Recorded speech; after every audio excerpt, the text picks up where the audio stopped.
Even think like you, the only one I could look to. You're teaching me to be just like you. Well, I just gotta be like, I just gotta be like you.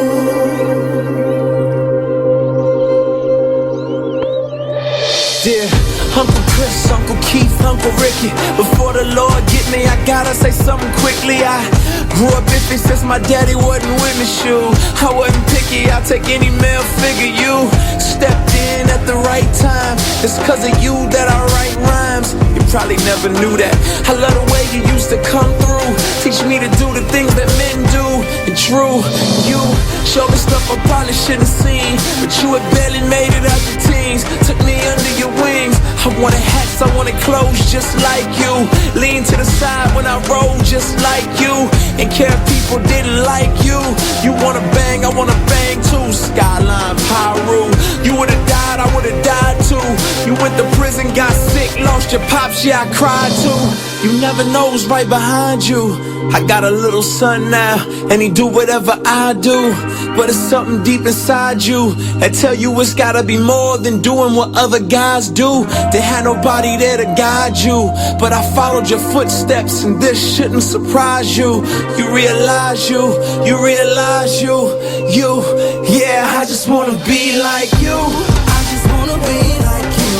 Walk like, talk like, even think like you. The only one I could look to. You're teaching me to be just like you. Well, I just gotta be like, I just gotta be like you. Now all I see is money, cars, jewels, stars, womanizers, tough guys, guns, knives, and scars. Drug pushers, thug strippers, fast girls, fast life. Everything I wanted and everything I could ask life. If this ain't living, then they lied well. Guess I married an old wives' tale. Wow, fail. I don't know another way to go. This is the only way they ever showed. I got this emptiness inside that got me fighting for approval, cause I missed out on my daddy saying way to go. Ain't get that verbal affirmation. I know how to treat a woman, know how to fix an engine, to keep the car running. So now I'm looking at the media and I'm following what they feed me. Rap stars, trap stars, whoever wants to lead me. Even though they lie, they still tell me that they love me. They say I'm good at bad things, at least they proud of me. I just wanna be like you. Walk like, talk like, even think like you. The only one I could look to. You're teaching me to be just like you. Well, I just gotta be like, I just gotta be like you.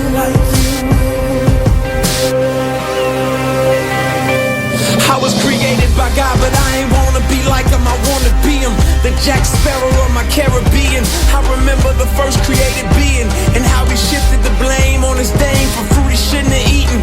And now look at us all out of Eden, wearing designer fig leaves by Louis Vuitton, make believe it. But God sees through my foolish pride, and how I'm weak like Adam, another victim of Lucifer's lies. But then in steps Jesus.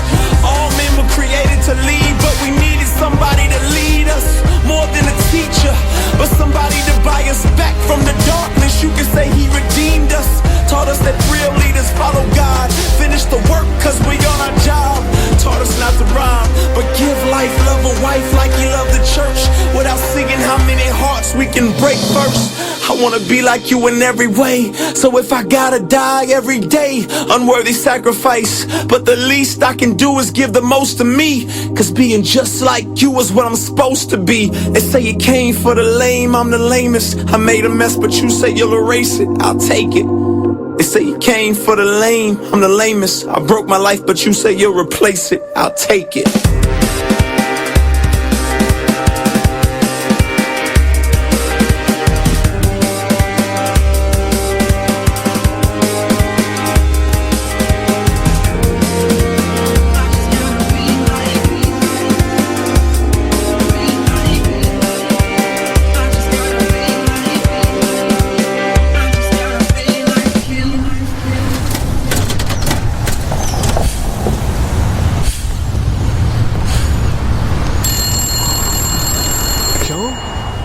Chapitre 5. Ensuite, il y a une fête juive et Jésus va à Jérusalem. À Jérusalem, près de la porte des moutons, se trouve une piscine avec 5 rangées de colonnes. En hébreu, on l'appelle Beth Zata. Sous ces colonnes, beaucoup de malades sont couchés. Des aveugles, des boiteux, des paralysés. Parmi eux, il y a un homme malade depuis 38 ans. Jésus voit qu'il est couché et il apprend que cet homme est malade depuis déjà longtemps. Il lui demande: Est-ce que tu veux guérir? Le malade lui répond: Seigneur, je n'ai personne pour me mettre dans la piscine quand l'eau se met en mouvement. Et pendant que j'essaie d'y aller, un autre descend avant moi. Jésus lui dit: Lève-toi, prends ta natte et marche. Aussitôt, l'homme est guéri. Il prend sa natte et il se met à marcher. Cela se passe le jour du sabbat. Alors, des chefs juifs disent à l'homme guéri: C'est le jour du sabbat et tu n'as pas le droit de porter ta natte. Il leur répond: Celui qui m'a guéri m'a dit: Prends ta natte et marche. Ces gens lui demandent: Qui est cet homme qui t'a dit: Prends ta natte et marche? Mais celui qui a été guéri n'en sait rien. En effet, Jésus est parti parce qu'il y avait beaucoup de monde à cet endroit. Plus tard, Jésus le rencontre dans le temple et il lui dit: Maintenant tu es guéri. Ne fais plus de péché, sinon il t'arrivera quelque chose de plus grave. L'homme va dire au chef juif: C'est Jésus qui m'a guéri. Alors il cherche à faire du mal à Jésus parce qu'il a guéri quelqu'un le jour du sabbat. Mais Jésus leur dit: Mon Père travaille depuis toujours et moi aussi je travaille.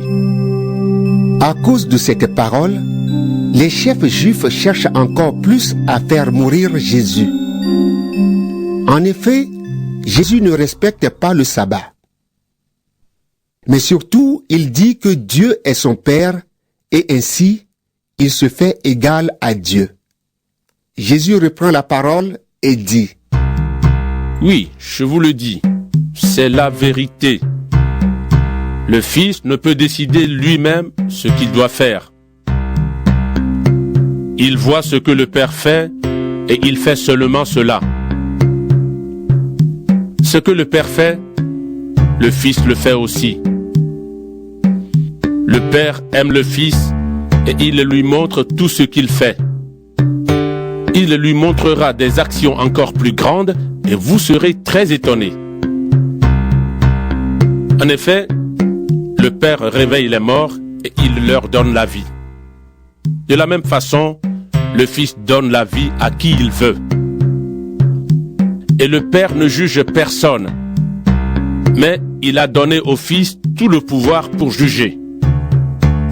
Ainsi, tous respecteront le Fils comme tous respectent le Père. Le Père a envoyé le Fils. Si quelqu'un ne respecte pas le Fils, il ne respecte pas non plus le Père. Oui, je vous le dis, c'est la vérité. Si quelqu'un écoute mes paroles et croit au Père qui m'a envoyé, il vit avec Dieu pour toujours.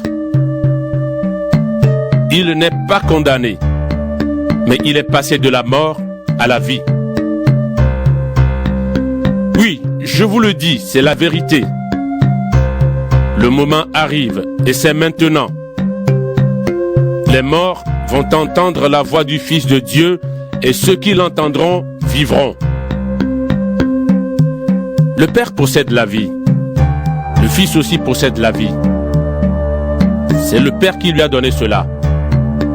Et il a donné au Fils le pouvoir de juger, parce qu'il est le Fils de l'homme. Ne soyez pas étonnés de toutes ces choses. Le moment arrive où tous les morts qui sont dans les tombes entendront la voix du Fils de l'homme. Alors, ils sortiront de leur tombe. Ceux qui ont fait le bien se relèveront de la mort pour vivre. Ceux qui ont fait le mal se relèveront de la mort pour être condamnés. Je ne peux rien faire par moi-même. Je juge d'après ce que le Père me dit, et mon jugement est juste. En effet, je ne cherche pas à faire ce que je veux, mais à faire la volonté de celui qui m'a envoyé. Si je suis témoin pour moi-même, ce que je dis n'est pas valable. Mais c'est quelqu'un d'autre qui est mon témoin. Et je sais que son témoignage à mon sujet est vrai. Vous avez envoyé des messagers à Jean-Baptiste, et il a rendu témoignage à la vérité. Moi, je n'ai pas besoin qu'un homme soit mon témoin. Mais je dis cela pour que vous soyez sauvés. Jean était comme une lampe qu'on allume et qui éclaire. Et pendant un moment, vous avez accepté de vous réjouir à sa lumière. Mais j'ai pour moi un témoignage plus grand que celui de Jean. En effet, le travail que le Père m'a donné à faire, le travail que je fais, me rend témoignage et il montre que le Père m'a envoyé. Et le Père qui m'a envoyé est aussi mon témoin. Mais vous n'avez jamais écouté sa voix et vous n'avez jamais vu son visage. Vous ne croyez pas celui que le Père a envoyé. C'est pourquoi